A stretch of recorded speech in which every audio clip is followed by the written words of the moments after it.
Thanks for hanging with me. But first, just wanted to mention that this webinar is going to be recorded. We're going to send out the recording and slides after the session to you guys that participated and registered for the webinar. And then we're also going to make them available on the LCF toolkit at the link on the screen. So we hope that this helps you revisit the content and or share it with any board members or staff that weren't able to join today. And then second, we welcome any comments and questions that you guys have. As I mentioned, while folks are speaking, it would be great to just remain on mute to help with some of the noise and other Zoom dynamics. But if you have any questions or comments as Jim and Heather are chatting, feel free to put them in the chat. And then we'll pause periodically throughout the session to answer those. At that time, if you want to come off mute and have it be a little bit more collaborative and ask your questions, then we welcome that. And if you have any ideas that come up as Jim and Heather and I are chatting, feel free to put those in the chat or again, come off mute during our pauses and we can kind of collaboratively talk through them together. And then third and finally, we are so excited to have about 16 or 17 folks on the call. I think Jim, Heather, and I know most of you guys, but we would love it if you could get to know each other a little bit by putting your name and your community foundation or organization and what you're hoping to get out of today's session in the chat. I'll give everybody a second or two to do that. Be careful. Don't want to turn that off.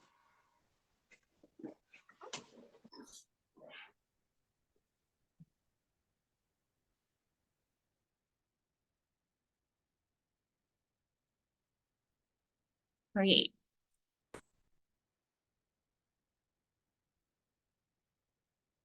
Okay, and then I'm going to turn it over to Jim first and then Heather to introduce themselves. Hey, everybody, Jim Bennett. I live and work in Havre. I'm a recently retired board member of the Hill County Community Foundation, and I work for MCF. I previously was the foundation director for MSU Northern. So welcome.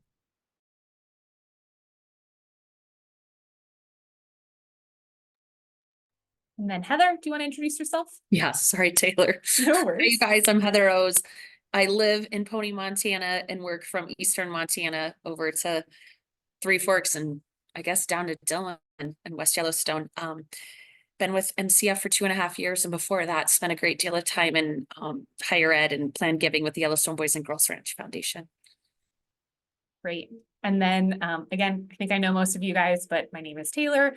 I'm the local community foundation program officer. So Jim and Heather are on our philanthropy team here at MCF. I'm on our programs team, but really get to help be the first point of contact for any community foundation topics, questions, and projects. So with that, I wanted to set a little bit of context before I hand it over to Jim and Heather to talk about some specific fundraising strategies and tools. But first, we know that fundraising is on a lot of community foundation and organizations' minds right now, in part because of the LCF Plus program, where we're challenging community foundations to raise a specific amount of money, whether that's $7,500 or $12,500 or more each year. And then we'll match that by giving them $5,000 for grant making or other needs within their community. So we have this kind of great opportunity, whether it's the LCF Plus program or another fundraising endowment building goal. But we imagine that a lot of folks are out there kind of being like, okay, well, how do we get there? How do we take this goal and break it up into more digestible pieces and turn it into some action steps? And so that's really where the idea for this webinar came out of. So we hope that what we walk through today helps you frame your endowment campaign, whether it's again for the LCF Plus program or another endowment fundraising goal, and then walks you through some potential possibilities for how to build out your fundraising plan. And at the end of our hour together, we hope you walk away with a couple of concrete tools. One of those is your organization's case for support, and specifically how that case for support relates to your endowment building fundraising goal. Another is a framework on how to segment donors. And then the third is a calendar to help map out a fundraising plan. And with that, I will turn it over to Jim to talk about the case for support for your endowment campaign. Awesome. Thank you. Um, we visited with a local community foundation a couple of weeks ago and kind of test drove this presentation with them. And one of the things that I think is the most important kind of base layer when you're looking at an endowment campaign specifically for local community foundations is making sure that everyone has a unified message that they're carrying out in the community.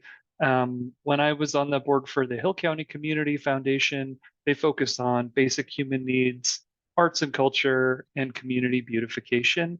And kind of before COVID, we had a meeting with some folks from the Montana Community Foundation, and they said, "Tell us about your organization." And everybody in the room had a different way that they carried the message of what the Hill County Community Foundation does.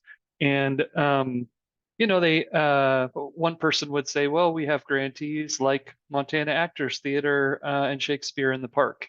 And somebody else said, "We sponsor a backpack program for kids to take food home over the weekend." And somebody else said, "We're doing work to revitalize our downtown area." And those things are all true. But if each person is carrying a little bit of a different message, then if they hear from 3 different board members and they get 3 different messages, it can cause some confusion with your donors. And so step 1 is making sure that you're all saying the same things, right? And so I think that is a great time for your board to sit down and really brainstorm what's the message that you want to convey to the community. And in that case, for Hill County Community Foundation, it's like, how do we make Hill County a better place for the people in our community? And so I think that really refining your message and then making it something that you can carry forward in the community is really important. And Taylor, I don't know if you want to do the next slide. Okay, so just some thoughts for your case for support, and especially when we're talking about this LCF Plus incentive program, is number 1, why should a donor want to give to your organization? What do you do? Why should they be giving only to your, or maybe first to your organization? The third part of this case for support is that opportunity for the LCF Plus program. And why is now a good time to give to the organization? And so there are a lot of things that can be woven into this, but it's a really fun exercise for your board. If you can get a chalkboard or a big, everyone has a couple of big pieces of paper, and really as a group come up with what you think the compelling ways to answer these questions are. There's a lot of tendency for donors to say, "You know what, that sounds like a great thing, I'll give to it, but maybe not right this moment." And I think it's important that when you have those conversations with your donors or potential donors, you let them know about how their support now helps build this wave that you're trying to build across the entire community to support the organization. And I do think that having the LCF Plus incentive program as a tool to spur that on is just really helpful. A lot of donors are really excited by the opportunity for, if I give $1 today, it gets matched by another $1 or something like that. And so, if you can answer these 4 questions, and then as a group, you're all saying the same thing. I'm going to hear about it in the coffee shop, and then I might hear about it when I'm getting my hair cut, and then I might hear about it when I'm having a beer at Triple Dog Brewing Company after 5. And that's what you want, is for there to be continuity in the message so that it can be carried from person to person. So I think that, like I said, it's a great opportunity for your board to talk about these questions. Okay, So, example for your case for support. What does your organization do? I don't know. I think you got to help me along here a little bit. Okay, in this case, we're looking at Musselshell Valley Community Foundation. And so this is their mission. And, it encourages philanthropic giving, ensuring that there are grants and resources in our community for organizations to address emerging needs. So next.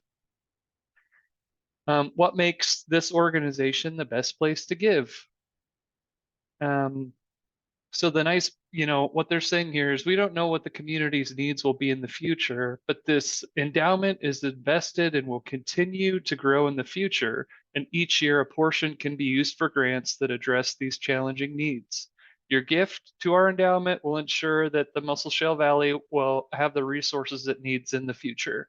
So it lets people know a little bit about, okay,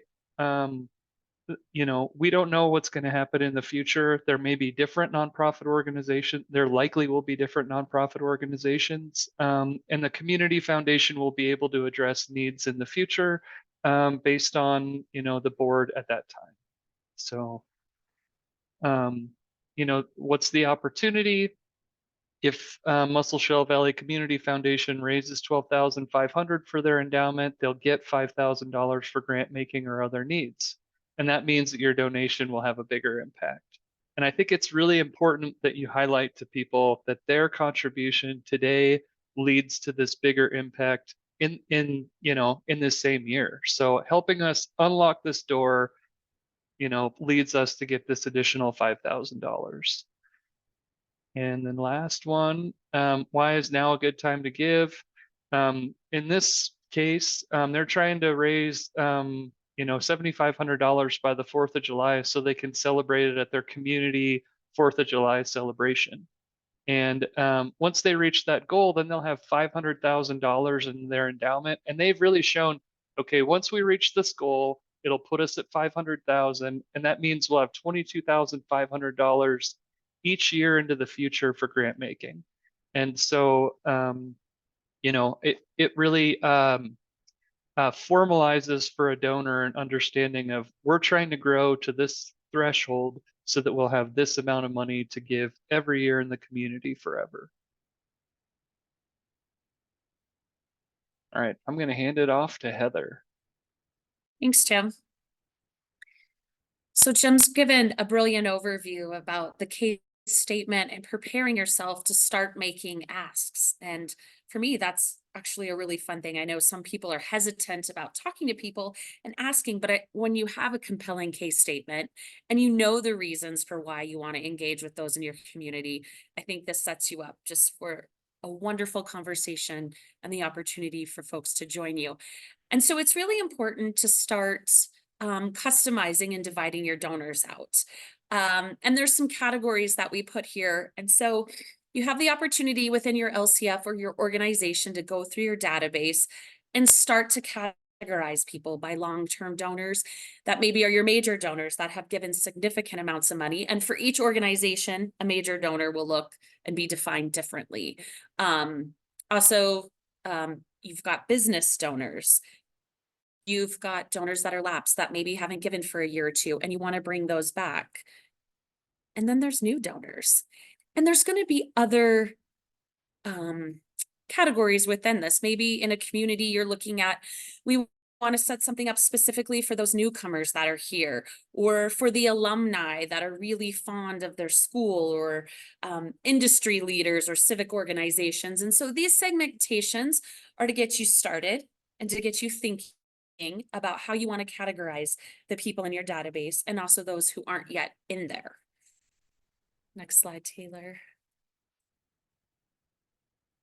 And that positions you really to start tailoring the ask, because we don't talk to everybody the same way. You're definitely going to have a conversation with a major donor is going to look a lot different than the conversation you have with a lapsed donor. You've got to figure out with a lapsed donor, hey, I need to re-engage you. I want to understand why you're not giving anymore, versus a long-term donor who's been giving at a high level. You don't have to go through those questions because you're really already at that stage. And so we've listed some ways in which you may think about tailoring the ask. For a planned gift, for those long-term major donors, or for the long-term major donors, you may want to think about asking for a planned gift. And that could be anything from an estate gift in their will, or maybe you want to talk to them about the Montana Endowment Tax Credit, or have us talk to them about the Montana Endowment Tax Credit. Monthly reoccurring donations, there's lovely ways to weave this into receipting, to weave it into newsletters, because they're familiar with you and they know what you're doing. And so you're just going to tailor that to a real soft ask for them to join you. Corporates, businesses, those are great opportunities to try to set up a lunch or try to set up a visit where you can stop by and really engage with them and explain what you're doing for the community, ask what it is they're wanting in the community, and trying to find that common ground to have them invest in the long term with your local community foundation. And then again, those lapsed donors, I wouldn't give up. A lot of times people think if they've left you, they're gone forever. And we know that's simply not true. They're just on the sidelines waiting to re-engage with you again, waiting to be asked to come back into the mission. And so that can be a nice tailored email, bringing them back into the fold. And then everybody gets excited about new donors, right? Where do you find new donors? There's ways that you can utilize social media to share your mission, share your case for support, share that urgency, and invite them to come alongside you and be part of it. And the nice thing about social media is you can do it in ways where there's not a big expense. You get to just share stories of impact, share outcomes, share photos of the work you're doing, and those who align with that will naturally self-select and become one of your donors. And this is the exciting part. If you guys like numbers, if you like to really map out, gosh, how many asks, how many times are we going to have to talk to people, and how many times might we be told no? The gift pyramid is a wonderful way to start with the work you've done in segmentation and messaging, and then look at breaking it out. And all of your goals will be different. In this example, we're reaching a cumulative total of 12,500, but you can scale this. You can add zeros, you can take zeros off, really to get you thinking, like, if we need a major gift, how many people do I need to talk to, or does our board or our organization need to talk to likely secure a gift of 2,500? So odds are somebody's going to tell you no. So have 2 or 3 in mind.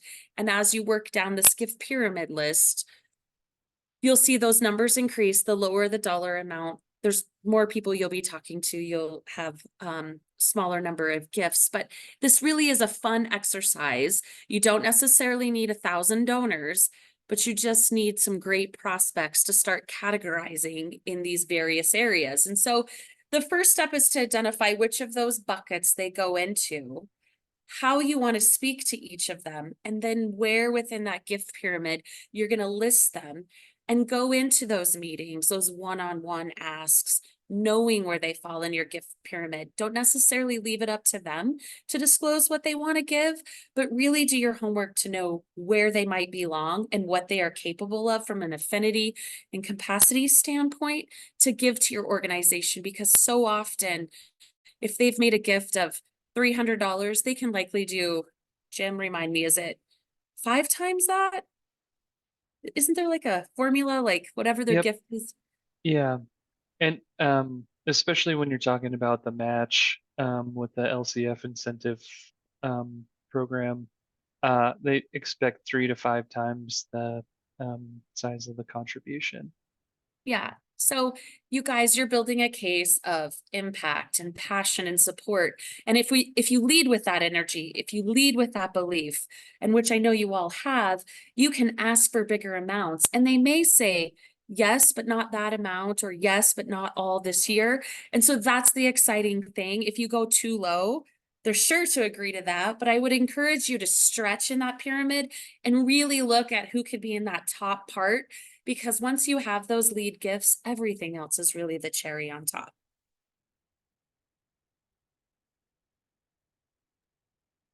I want to This is yours, right, Yep, Taylor? this one's mine. Yeah, and I just wanted to pause just to see if anybody had any questions kind of about like donor segmentation or using a tool like a gift pyramid and how that's either worked or not worked for your community foundation. But yeah, just wanted to pause here to see if anybody had thoughts or questions or comments.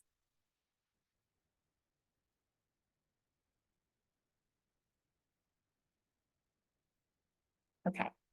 Hey, Taylor, can I just Yeah. put a plug in for a often underutilized tool? And that's for maybe a lot of younger donors. If they do those monthly recurring credit card contributions, it can make a $500 gift a lot easier for somebody if they can break it up over 12 months. And so just know that there's ways in which some people like to write a check, and some people want to support the organization, but might need a little more help in knowing how they can make the most impactful gift. Yeah, that's such a great idea, Jim. Okay, so now you've done your case for support with your board. You've kind of figured out what your pitch is going to be for the endowment campaign. You've maybe dug into some of your databases or your Excel spreadsheet or your lists, however you're keeping track of your donors and looking at potentially some different buckets that they fall into to think about how you would like to approach them and what you would like the ask to be. And maybe you've also sat down to sketch out, okay, it feels intimidating to come up with $7,500 or $12,500 or more this year, but how can I break it into a couple of bigger gifts that then make it feel more doable once I've gotten those and figured out kind of how I'm going to approach different things. So you've done those 3 different steps, and now you're on to step 4, which is to sketch out a fundraising calendar. When Jim and Heather were coming up with like a good fundraising calendar example, some of the things that they've used in the past had SMART goals, which are specific, measurable, accurate, oh my goodness, I'm blinking on the RT, relevant and time bound. But yeah, specific goals that have specific metrics to them. And then they also prefer fundraising calendars that have specific actions for different donor groups. So potentially these are reoccurring donors, new donors, or donors that you would like to upgrade to see if you can potentially ask them for a little bit more or a different type of donation. And then they have the specific fundraising activities. So whether that's a social media blast that you're going to send out, or a specific appeal letter or email, specific deadlines. So when are you going to do X, Y, or Z?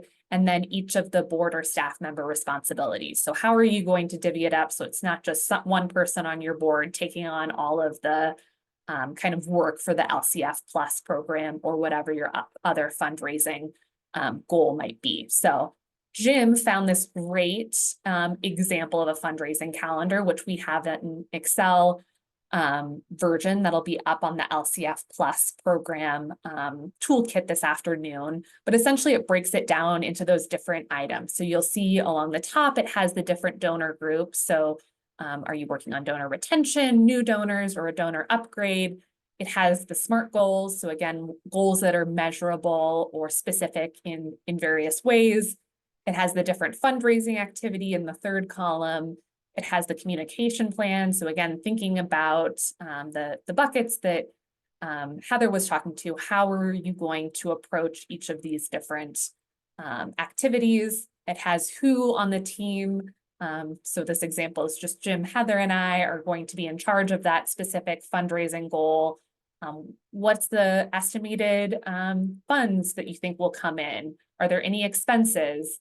And then the due date or time in which you're hoping to do it. So these are just some sketched out ideas, but for example, in the upcoming month of March, a donor retention activity could be doing a donor appeal, announcing the endowment campaign or the LCF Plus program if you haven't talked about it yet with donors or folks within the community. So a potential SMART goal is to have 15% of current donors donate to the endowment campaign.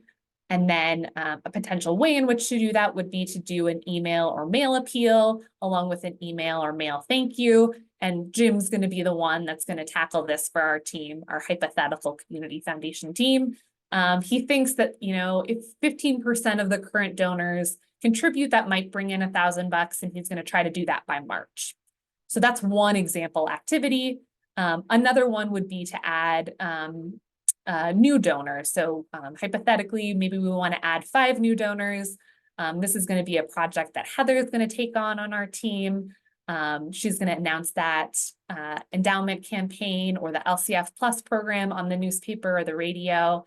And she's going to do that by sending out a press release to newspapers and radio stations. And she's going to try to have that done by March 15th. So again, just an example month in March to kind of walk you through ways that you can plug out some potential ideas that you would brainstorm with the board into actionable items to break that down into something that feels a little bit more manageable and digestible.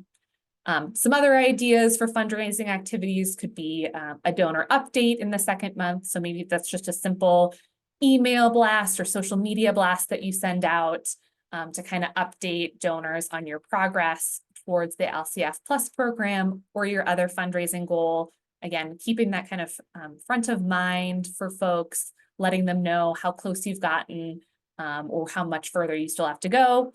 Another fundraising activity could be asking for reoccurring monthly contributions. So the great idea that Jim brought up just a little bit ago. So maybe you've looked at some donors that have given consistently to the organization and kind of lower amounts. And the ask is, hey, do you guys think you could give $500 over the course of the year in monthly contribution? So maybe that's sending a specific email or mail appeal to those donors that you think could be interested.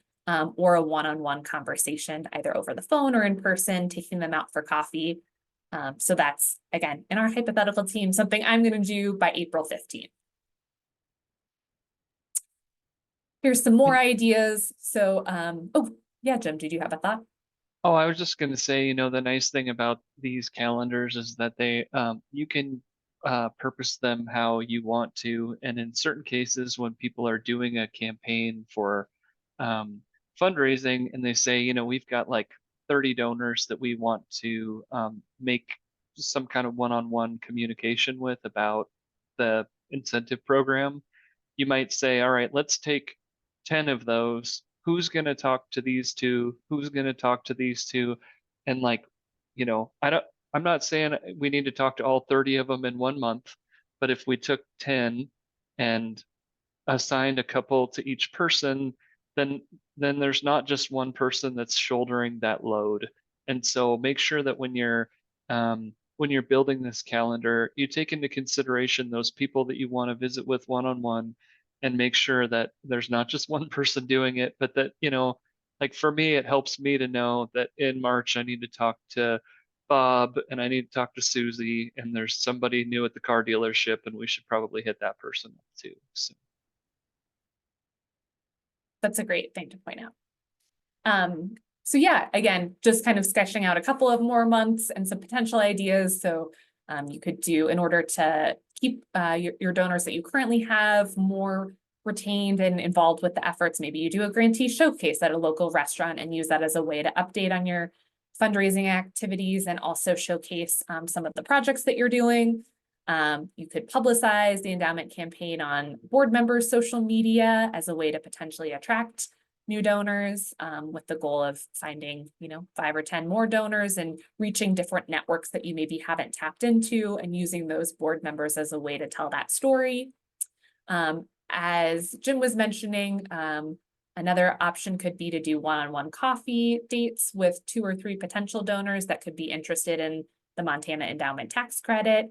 And learning a little bit more. And maybe those are just like really informal conversations to see if they happen to know about the Montana Endowment Tax Credit. And if they're interested in learning more, you know, you certainly don't need to be the expert on all things METC related. And so maybe it's just kind of giving them a sense of the tool that we have here in the state of Montana, and then a warm handoff to either Jim or Heather to learn a little bit more.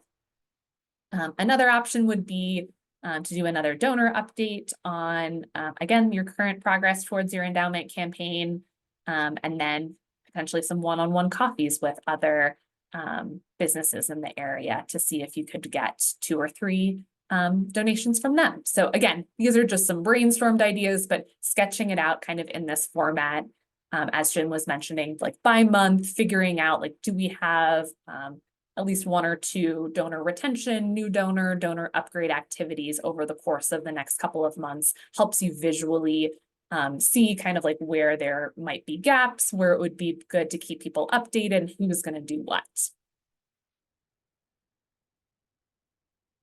Okay, I'll pause there again to see if there's any other questions, or also would be really curious to hear from you guys. Are there any particular fundraising activities that you've done in the past or you're thinking about doing this year that would be helpful for the group to hear?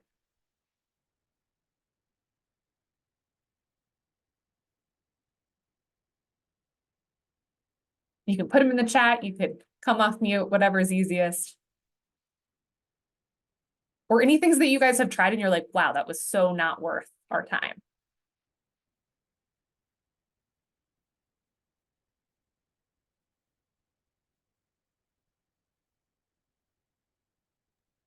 Okay.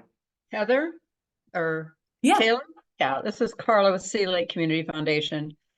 I think one of the things that really has worked well for us has been making sure that we keep a good line of communication with our donors, especially our consistently our consistent donors, on what their dollars have done, and sending out sometimes information to them or newsletters to them or emails to them that really don't even have a request for funds, but just let them know the impact that they've had.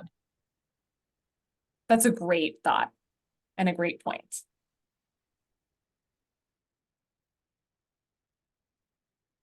Any others? No worries if there's not.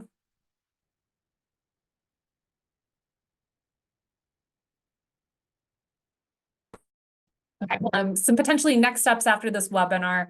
Again, we'll make the recording available. So if you want to share it with other board members and catch up on some of the things that we've chatted about, certainly feel free to do so. But some potential next steps could be practicing your case for support, if that would be helpful amongst your board, and making sure that you guys have a cohesive message. Looking again at those segmentation of donors to build out a couple of different buckets, like what are different ways that you can approach different types of donors in order to more tailor your ask, and then sketch out a gift pyramid or a fundraising calendar if those would be helpful tools. And I also just wanted to plug the LCF Plus toolkit. There are a number of one-pagers that are geared a little bit more towards the LCF Plus program. We have a one-pager on the transfer of wealth in each county. We have a one-pager on like ways in which community members or donors can give towards your endowment. We have a one-pager as well on the Montana Endowment Tax Credit. We have a couple of different options, ones that are like MCF branded and ones where you can plug and chug your own community foundation's logo and information. So feel free to use any of those pieces that would be helpful. We have 4 example appeal letters that could be used either in like a written letter or as an email appeal, along with a thank you that's geared a little bit more towards the LCF Plus program. We have a media pitch, that our communications director put together that's essentially a pitch for your local newspaper to see if they're interested in writing about the LCF Plus program or your other fundraising needs. We have a newsletter announcement that you could use and some social media posts. And we're also adding more items, like we'll put the fundraising calendar up there. We'll put a gift pyramid template up there. So as you guys have ideas, or if you're like, oh, I really wish we had X, Y, or Z as we're trying to reach our endowment fundraising goals, please let us know because we would love to develop those tools. And then we have some time for questions. So is there kind of anything that you guys are thinking about or any other questions that are unrelated to the fundraising tools that we've talked about today that would be helpful to pick Jim or Heather's brain on?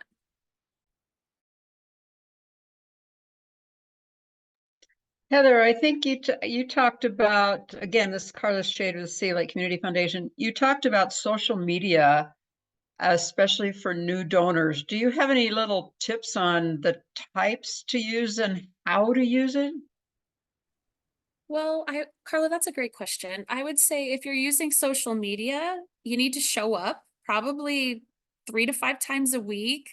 So, and then in terms of the tips, I know Taylor was talking about in the toolkit, there's a lot of pre-populated content that you can repurpose and tailor specifically to the projects you all are working on. I personally am a firm believer in storytelling.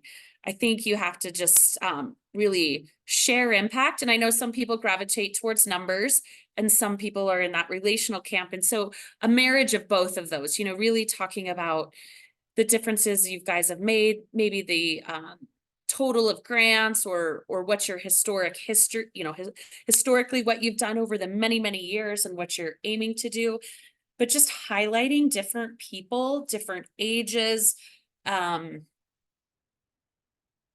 It's a variety of things, but there's a whole range of who's on social media, and that's what I like about it. It's every age, it has a far reach. If a story is done really well, people share it, they organically share it or tag a friend in it, and it gets a lot of traction.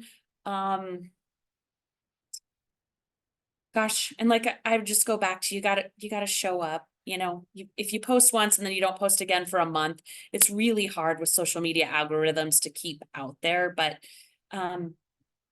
what's happening in your communities, there's something every day, something worth talking about. Even the hard stuff, the stuff that's not necessarily bright and shiny, but it's like, we've got an issue. What are your guys' thoughts? What would you like to see? Where do we want to go? And really get people, I kind of like a call to action, like, what do you think? Drop your comments below, or would you like to engage? And like, so they respond instead of just like it. What about you guys, Taylor and Jim? What are your thoughts on social for Carla? I agree that it's really important to whatever pace you're going at, you need to kind of keep that up. So if that's 2 posts a week, with Facebook, it's easy to schedule those. So like, in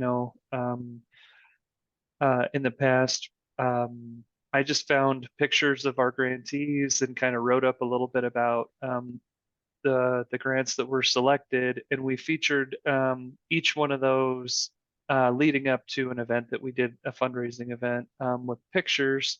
And the first, I guess I would say that when you first get into it, it can feel a little slow, but you have to keep that consistency going because eventually it does build momentum.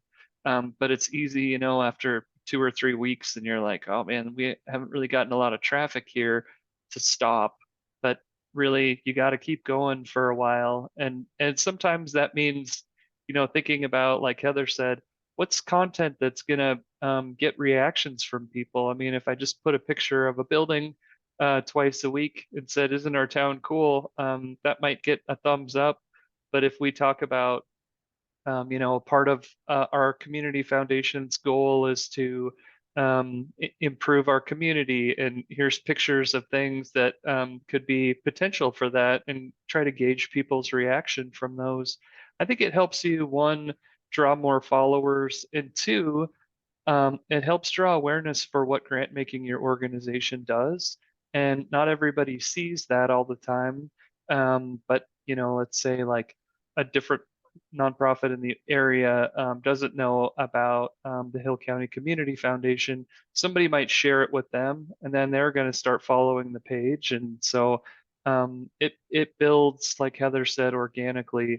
But the first month or two can feel kind of slow.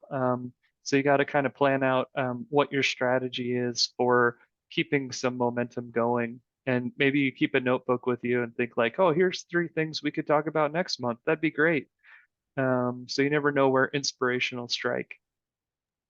I love all of those ideas. And our communications director, Rebecca, always talks about how like photos and videos, like those are more captivating for folks. And so like, what are interesting ways in order to come up with more photos and videos? Maybe it's just like having all of your board members send in a couple of photos of their favorite part of Sealy Lake, or at the next board meeting, you know, Claire takes 5 minutes at the end and videos, you know, 20 seconds of the board members sharing their favorite part of Sealy Lake. Like having a couple of pieces like that on hand, I think is really helpful.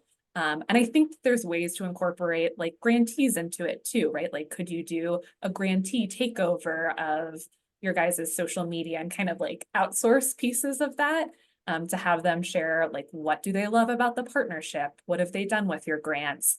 I think that there's a lot of really innovative ways to make the task of social media, which can sometimes feel really tedious, a little bit more manageable. And I have to say, I've also started using like ChatGPT and some of like those AI tools a little bit more, because sometimes it can be so difficult to sit down and come up with like 3 or 4 social media posts. But if you're like, hey, I have this idea, you know, you can put it in ChatGPT and it maybe spits out 5 or 6 different options for potential social media posts. And maybe it's not quite right and you have to tailor it, but at least it gives you like a starting point. So we're going to do a different session on ChatGPT and like how community foundations have been using it. But I think there's tons of opportunities to kind of make things simpler on the social media front with ChatGPT or whatever AI tool you're into. So yeah, those are some of the ones that come to mind, but curious if anybody else has ideas. Carla, I just want to add one last thing. I think that there's a great opportunity, depending on your community, to engage somebody to do this either as an internship or a volunteer. There are people that love this aspect and they're really passionate about where they live and they want to talk about it. And so maybe they don't do all of the plan, but they're co-author in managing these pages, whether it's LinkedIn, Instagram, what have you.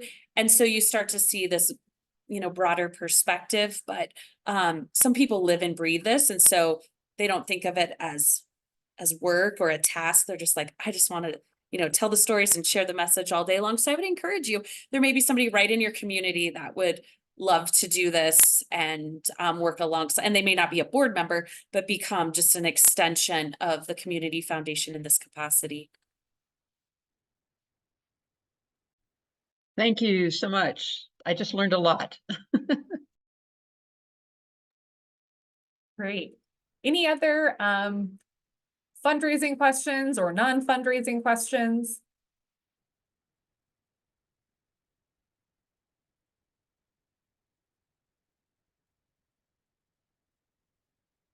Right. This is Peg in Sunburst. Yeah, Peggy. One of the things that my husband is involved in the Lions Foundation, and they're looking at having people who would do an endowment in the will. So those funds don't come in immediately, obviously, because somebody has to die. But are those, if that commitment is made, is there any way to put a value on that? I mean, depending on what they put in the will, I suppose, and would that count as monies raised in a particular period of time? If that question makes sense. Yeah, it definitely does. I was pausing just in case Jim or Heather wanted to jump in, because I feel like they know a lot more about how to ask for gifts as part of like a will or estate plan. But to answer like the second part of your question, for that type of like legacy giving, we have a hard time evaluating it for like the LCF Plus program. So we're not counting it towards that. Having said that, I think it's a really important building block to like have those conversations as a community foundation. For example, we work with a community foundation that just got 2 really significant estate gifts just because they've had kind of those conversations within their community with specific donors, like one-on-one. And then they've also hosted like workshops on like just broadly, like how to create a will. And then there's been a little bit of a plug at the end about you could include the community foundation or another nonprofit that you care about in your will or estate. So they kind of laid that groundwork many, many years ago. And then this year they got two pretty significant estate gifts, like $300,000, that have just come into their endowment, which is incredibly significant for them. So I think it's a really important thing to be thinking about, but wouldn't those like commitments wouldn't count for the LCF Plus program. But yeah, Jim and Heather, do you guys have thoughts on how to have those conversations? And then I'd also just love to plug our next LCF webinar will be explicitly about how to ask for a gift as part of a will.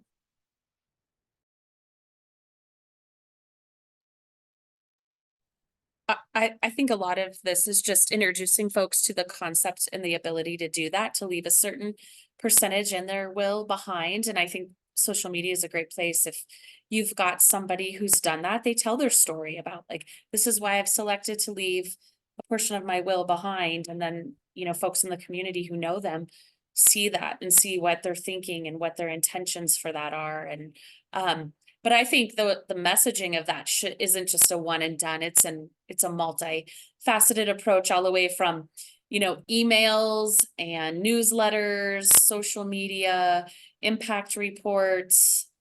It just becomes part of the conversation that, you know, leave a legacy in your community. And there's some tactical ways, you know, to structure that. But I think it's a lifetime of cultivating people to trust your LCF to leave behind what they've, you know, earned, and entrust you with that, knowing you're going to do great things with gifts that have come before them.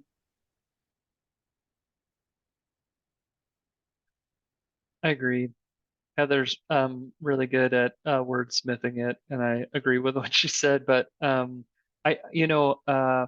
of the things that I think a lot of people are interested in when they are doing their estate planning is considering what impact they can have on the local community, and so there are different ways that they can structure that gift to support your local community foundation.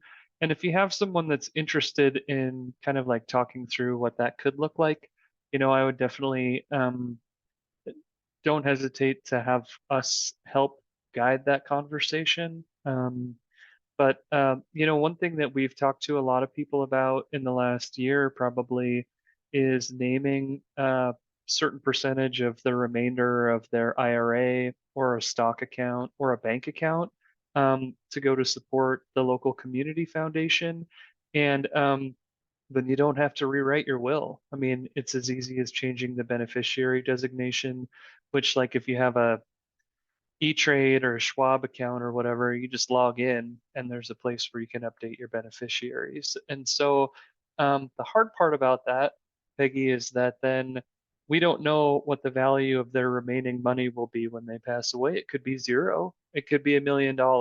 And so it's difficult to know what that value is. But if you can secure from someone that they're making a commitment to make a gift like that, I would make sure that you put that person on kind of a semi-annual schedule of thanking them for their commitment, you know, at least once a year.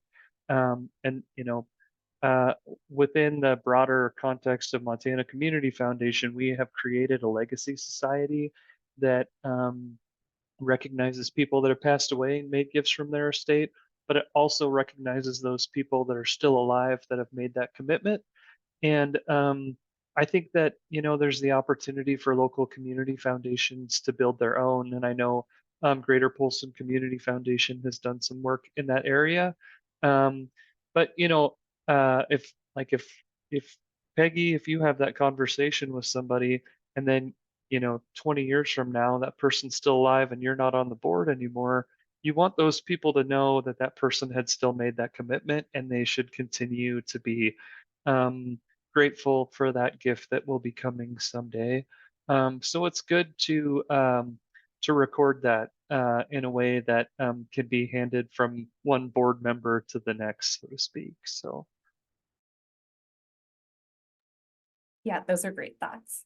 And again, if people are interested in learning more about this, if you'd be interested in us doing like a deep dive on legacy societies and how ours work, maybe we could also have Greater Polson Community Foundation share a little bit about their journey. just let us know. Like, that's what we would love to figure out from you guys, what you're interested in learning a little bit more about. Any other questions, comments, things that are working well with your fundraising, things that are not working so well?